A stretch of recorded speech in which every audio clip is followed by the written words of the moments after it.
आप सभी का स्वागत है आपका अपना YouTube channel RS study point में। और आज के इस वीडियो क्लास के माध्यम से हम जानेंगे बिहार बोर्ड कक्षा 9वीं गणित की प्रश्नावली 1.2 के बारे में। यानी कि प्रश्नावली 1.2 में आपके जितने भी प्रश्न उत्तर है सारे प्रश्न उत्तर को हम लोग बहुत ही बारीकी ढंग से देखेंगे। तो आप भी अंत तक बने रहें और वीडियो को देखते रहें। क्या इसमें प्रश्न है देख लीजिए, आप लोगों के सामने प्रश्न आ चुका है।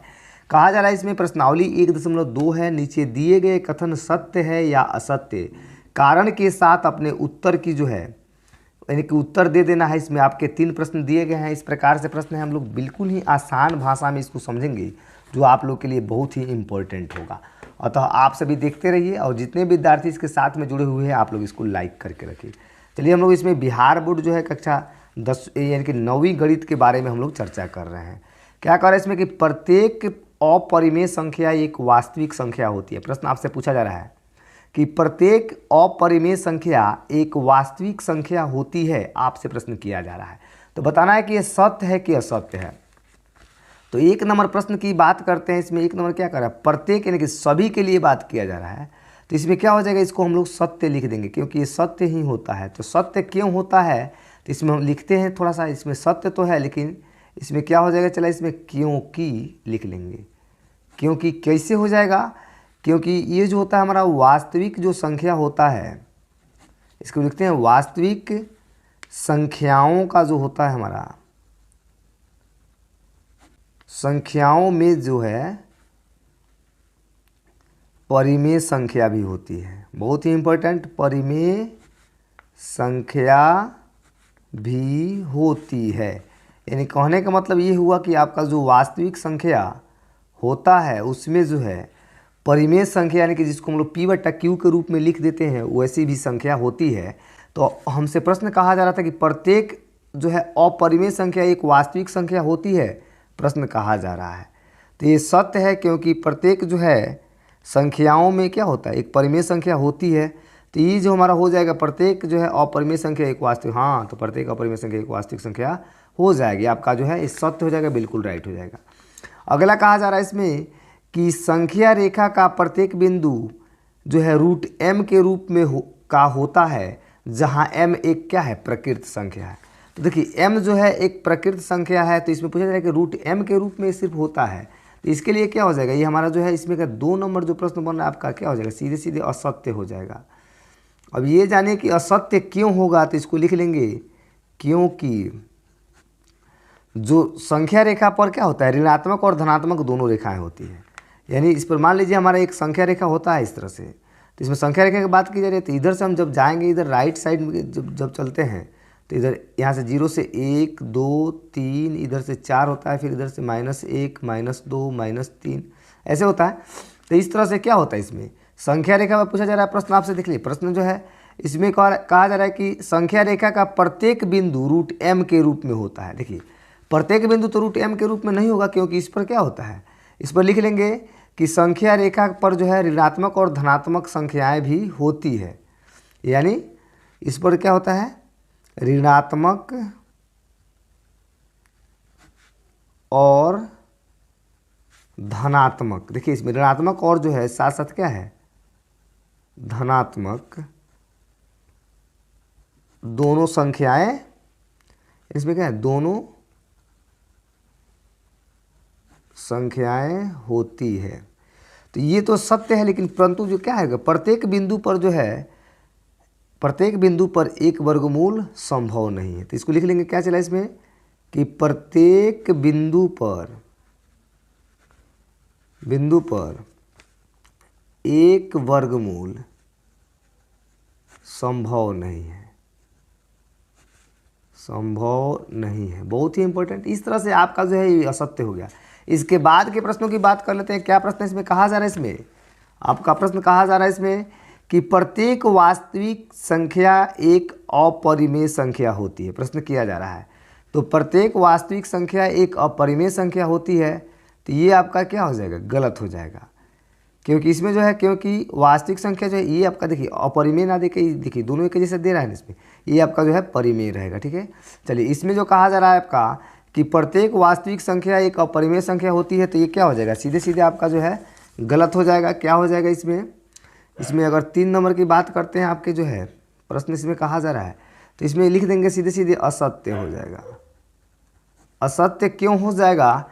क्योंकि वास्तविक संख्याओं में क्या होता है, परिमेय संख्या। ऐसे ही हो जाएगा आपका कि वास्तविक संख्याओं में क्या होता है, परिमेय संख्या होता है। इसलिए जो है प्रत्येक वास्तविक संख्या एक परिमेय संख्या होती है, अपरिमेय नहीं होती है। इसमें अपरिमेय पूछा जा रहा है, अतः ये आपका राइट।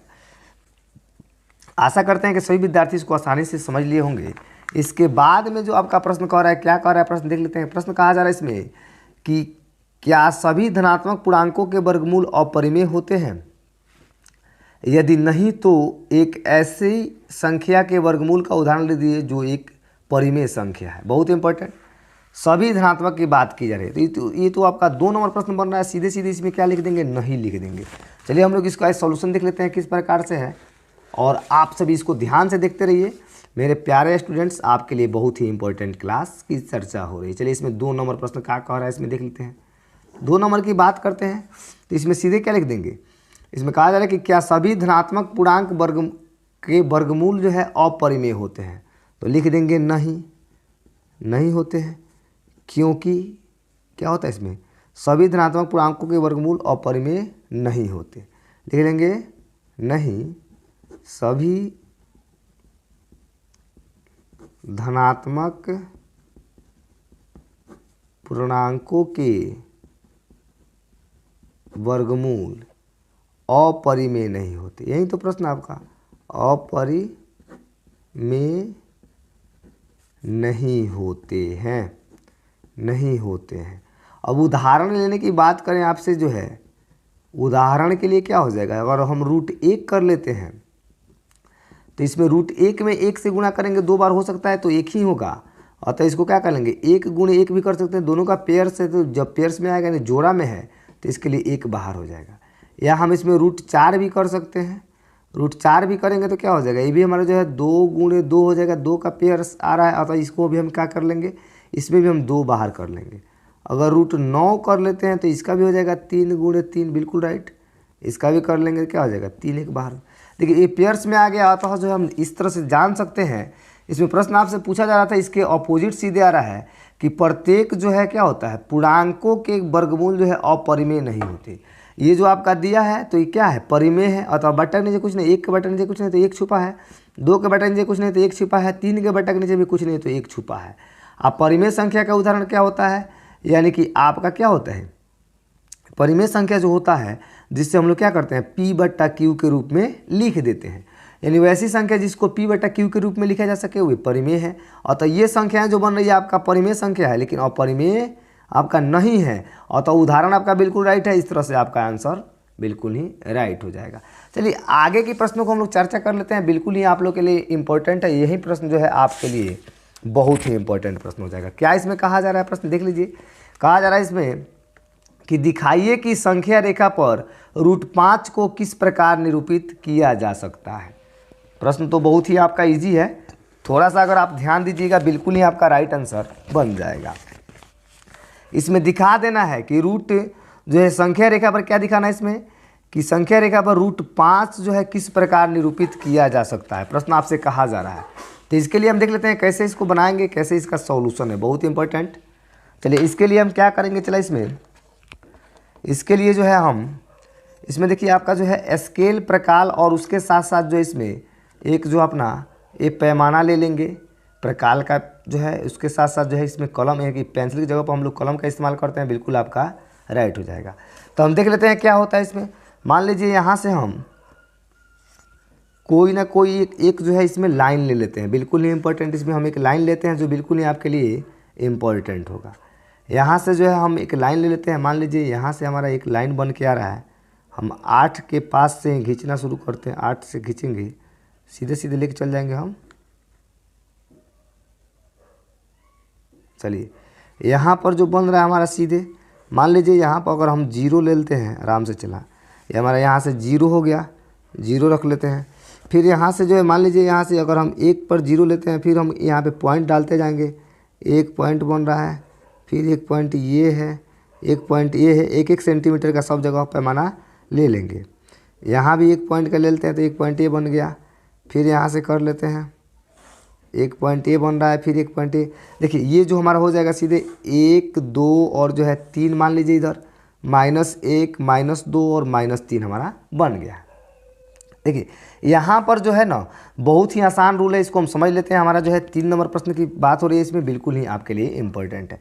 तो √5 को दिखाना है तो हम क्या करेंगे इसमें, यानी कि 1 2 हमको जो है 2 दिया है ना, तो 2 के ऊपर सीधे सीधे क्या करेंगे, इनके 2 के ऊपर जो है 1 सेंटीमीटर लंबा हम लाइन यहाँ से खींच लेंगे। 1 सेंटीमीटर लंबा लाइन खींचने से पहले जो है यानी 2 पर से हम एक जो है 90 डिग्री का एंगल बना लेंगे। 90 डिग्री का एंगल बनाने के लिए क्या करेंगे, इनके 2 पर ही हम 2 जो हमारा पॉइंट बन रहा है ये वाला, इस पॉइंट पर रख लेते हैं और यहाँ से हम सीधे सीधे जो है एक 90 डिग्री का एंगल बना लेते हैं कि कहाँ जा रहा है। चलिए 90 डिग्री का एंगल जो हम देख पा रहे हैं कि यहाँ पे आ रहा है, इसको हम मिला लेते हैं कैसे। चलिए 90 डिग्री का एंगल हमको यहाँ पे प्राप्त हो रहा है, तो यहाँ से जो है सीधे सीधे हम एक, यानी कि यहाँ से हम क्या करेंगे कि एक जो है सेंटीमीटर का एक जो है पैमाना लेंगे। मान लीजिए 1 पर से जो है सीधे सीधे कहाँ जाना है, 2 पर जाना है। यहाँ तक सीधे मिल रहा है तो यहाँ से हम सीधे 2 तक आ जाएंगे, बहुत इंपॉर्टेंट। और जहाँ भी मिल रहा है उसको हम क्या करेंगे, यहाँ से सीधे सीधे इसको हम ऐसे मिला देते हैं। चलिए और फिर इसको अगर मिला लिए हैं तो यहाँ से भी इसको हम सावधानीपूर्वक मिला सकते हैं, बहुत ही आपके लिए इम्पोर्टेंट हो जाएगा। चलिए यहाँ पे जो है इसको भी हम लोग ऐसे मिला लिए। ये जो हमारा सीधे सीधे बन रहा है, यानी कि यहाँ से यहाँ तक की जो दूरी हुई हमको कितना प्राप्त हुआ, 2 सेंटीमीटर का प्राप्त हो गया। और यहाँ पर कितना खींचे हैं तो 1 सेंटीमीटर का खींचे हैं, बहुत इंपॉर्टेंट। इसका नाम हम रख सकते हैं, इसका नाम अगर मान लीजिए हमको ए रखते हैं, फिर इसको बी और इसको सी रख लेते हैं। तो देखिए यहाँ पे जो कोण बन रहा है 90 डिग्री कोण बना है, तो 90 डिग्री बना लेंगे। अब इसको दर्शाने के लिए क्या करते हैं, देखिए एक जो हमारा फार्मूला होता है पाइथागोरस प्रमेय चला, बहुत इंपॉर्टेंट होता है, तो उसको हम देख लेते हैं। यहाँ से मान लीजिए हम जो है पाइथागोरस का जो है पाइथागोरस प्रमेय होता है एक, तो उसमें आपका क्या होता है, कर्ण का स्क्वायर जो होता है बराबर होता है लंब स्क्वायर, बहुत इंपॉर्टेंट है, देख लीजिए। आप प्लस में होता है आधार स्क्वायर। तो इसमें देखिए आपका कितना दिया है, इसमें कर्ण तो दिया नहीं है, AC है, अतः AC रख लेते हैं। तो AC बराबर लंब कितना दिया है, तो इसमें जो है AB दिया हुआ है 1 1, यानी कि 2 मिल रहा है, यानी कि सॉरी इसमें जो है 1 मिल रहा है, अतः 1 का स्क्वायर कर लेंगे। प्लस में क्या है इसका, इसमें 2 का स्क्वायर है, अतः जो है सीधे इसको 2 का स्क्वायर कर लेते हैं। तो 2 का स्क्वायर करेंगे तो सीधे हमारा 2 का स्क्वायर क्या हो जाएगा, इसमें सीधे इनकी इसका भी स्क्वायर है, इसको इधर भेज लेते हैं तो क्या आ जाएगा, यानी AC स्क्वायर को रखते हैं ऐसे, AC स्क्वायर तो AC स्क्वायर हो जाएगा, 1 का स्क्वायर करेंगे 1 का प्लस में 2 दूनी हो गया 4 चला। अब इसको भेजेंगे तो रूट, यानी कि स्क्वायर वाला रूट में आ जाएगा, तो अतः AC बराबर क्या हो जाएगा, √A का प्लस 4, 4 1 मिलकर कितना हो गया, अतः जो है ये 5 हमको रूट में प्राप्त हो गया। तो ये जो हमारा निकल के आया AC, अतः AC का मान कौन है इसमें, ये है, तो ये √5 हो गया। देखिए √5 तो हमको यहाँ पे दे दिया है, लेकिन देखिए हमको कहाँ दिखाना है, ये तो संख्या रेखा पर है नहीं। तो संख्या रेखा पर दिखाने के लिए √5 को हम क्या करेंगे, सीधे सीधे जो है इस A बिंदु पर एक जो है अपना पैमाना रख लेंगे, और A के बाद से सीधे सीधे बढ़ाकर एक बिंदु को हम रख लेंगे इस पर जो है हमारा C बिंदु पर। चलिए इसमें जो है हमारा C पर आ गया, और C से जो है एक ऐसे लाइन को हम यहाँ से जो है काट देंगे।